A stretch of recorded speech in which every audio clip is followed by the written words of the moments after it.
Look around you, on the bus, at restaurants, even in our own homes. Everywhere you look, people are glued to their phones. But behind the glowing screens lies a disturbing truth.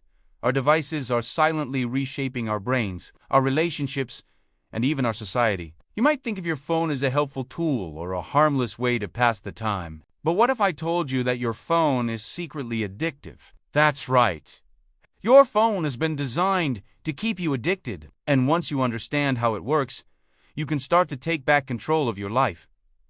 Let's start with the basics. What makes a phone so addictive? The answer lies in the way it stimulates your brain. Every comment, every notification is a tiny hit of dopamine, the same brain chemical that gives you pleasure when you gamble or take drugs. These little hits keep you coming back for more. You might think you're in control, but you're actually being trained to become addicted. And the worst part is, you don't even realize it's happening. Let me ask you a question. When was the last time you checked your phone and didn't get a notification? When was the last time you went out for dinner without seeing someone glued to their phone?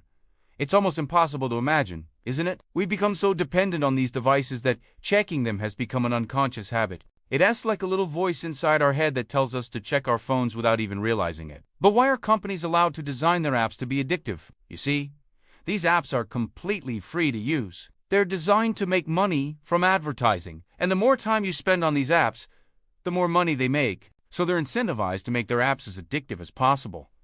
But it doesn't have to be this way. You can choose to take back control. You can delete these apps from your phone and find other ways to pass the time. You can go outside and enjoy the fresh air. You can talk to a friend or read a book. There are so many things you can do instead of spending hours on end scrolling through these apps. Now let's talk about the real-world consequences of being addicted to our phones. One of the most obvious consequences is the impact on our mental health. Studies link excessive phone use to anxiety, depression, and poor sleep. For teenagers, the impact is even worse. Instead of building confidence in the real world, many are caught in endless cycles of comparison, validation, and rejection, all through a screen. It's easy to compare yourself to others on these apps. You might feel like you're not good enough or attractive enough. You might feel like your life is boring or meaningless.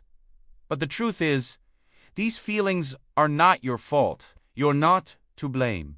These apps are designed to make you feel this way. They want you to be insecure, so you spend more time trying to validate yourself on their apps. And it's not just our own mental health that suffers.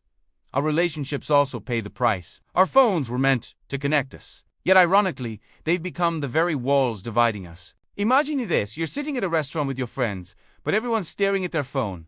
No one's talking. You might as well be sitting in separate rooms. When we're constantly distracted by our phones, we're sending a message to the people around us that they're not important. We're sending the message that their company is not valuable. The result is a generation of lonely people surrounded by friends who are too busy on their phones to listen. And the problem doesn't stop there. Our phone addiction is causing real-world consequences. Every year, thousands of accidents are caused by distracted driving. In classrooms, focus is nearly impossible. Even simple daily tasks are interrupted by the constant urge to check notifications. We've become so addicted to our phones that we're willing to risk our lives for them. We're walking into traffic while texting, falling down the stairs because we're not paying attention. We're sacrificing our safety, our happiness, and even our relationships, just so we can check one more notification. So what can we do? How can we break free from this cycle? The first step is awareness. We need to realize that we're not in control of our phones. We're the ones who are controlling them. It's time to take back control of our lives. It's time to put the phone down and engage with the world around us. It's time to reconnect with friends and family, to enjoy the present moment instead of worrying about what's on our phone. You might think it's too late, that you're too far gone. But the truth is, it's never too late. You can start today by deleting some of those apps from your phone, by setting boundaries around when and where you'll check your phone. You can start by being more present in the moments that matter most. The disturbing reality is that we've let our phones control us. But it doesn't have to be this way. Maybe it's time to put the phone down and take back control of our lives. This is a call to action for all of us to use technology instead of letting it use us. Thank you for watching. See you next time.